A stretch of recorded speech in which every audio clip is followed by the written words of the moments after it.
சந்தோஷமாக சவாரி போவோம். அந்த டுபாக்கு ஒரு அரையும் குறையுமா பொண்ணுகளை அனுப்பிச்சு வச்சிருக்கிறான். நம்ம ஜாக்கிரதையா இருக்கணும். கரெக்ட். பாஸ் உங்களை கூட்டிட்டு வர சொன்னாரு. இந்த ரேஞ்சில் வந்தா நாங்க வந்துருவோம் மாட்டோம்.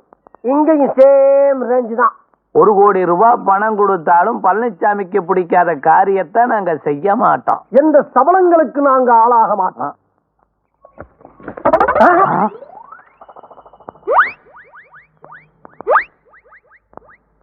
Welcome brothers, welcome.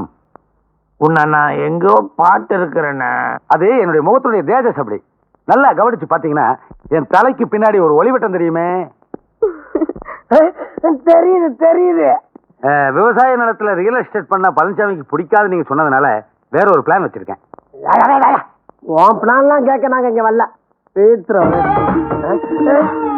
என்ன சொல்றாருன்னு தான் கேளுங்களேன். சரி சொல்லுங்க, சரி சொல்லுங்க. ஊர் ஜனங்க எல்லாம் ஆளுக்கு 1000 ரூபாய் கட்டினா போதும், வாழ்நாள் பூரா வசதியா வாழலாம். அதுக்கு ஒரு அருமையான திட்டம் வச்சிருக்கேன். இதை ஊருக்குள்ள விலைக்கு சொல்லி எல்லாத்தையும் பணம் கட்ட வைக்க வேண்டியது உங்களுடைய பொறுப்பு. வெறும் 1000 ரூபாய் கட்டினா எப்படி வாழ்நாள் பூரா வசதியா இருக்க முடியும்? நான் வெறும் 100 ரூபாய் தான் கட்டினேன். என்ன ஒரு டயானா ரேஞ்சுக்கு வச்சிருக்காரு. ஒரு 1000 ரூபாய் கட்டி தான் பார்க்க சொல்லுங்களேன். அப்பதான் அவரோட திறமை உங்களுக்கு தெரியும். என்ன யோசிக்கிறீங்க? சொல்லுங்க. கொஞ்சம் அப்படி தள்ளி உட்காருங்க. முதல்ல சொல்லுங்க. ஜனங்களை எல்லாம் பணம் கட்ட வைக்கிறோம். எங்களுக்கு என்ன கொடுப்பீங்க? என்ன கேட்டாலும் கொடுப்பேன். சோபியை கேட்டா நீ எனக்கு கொடுப்பியா?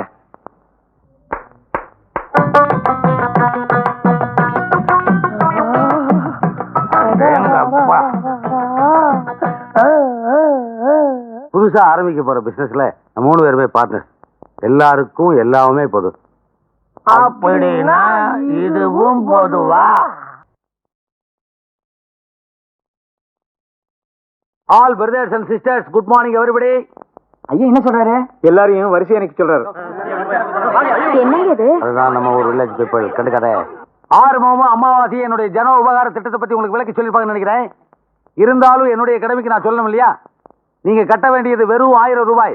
அதுக்கு பதிலா நாங்க திருப்பி தர்றது அந்தமான்ல 6 தேக்கு மரம், பச்சை கூமாச்சி மலையில 10 பாக்கு மரம், ஏலகிரியில 7 ஏலக்காய் செடி. அது மட்டும் இல்ல, பணம் கட்டவங்க யார் வீட்டுல கல்யாணம் நடந்தாலும் அந்த கல்யாணத்துக்கு 2.5 பவுன்ல தாலியும் 25,000 ரூபாய் மதிப்புள்ள பட்டுப்புடவையும் நாங்க இனாமா தர்றோம்.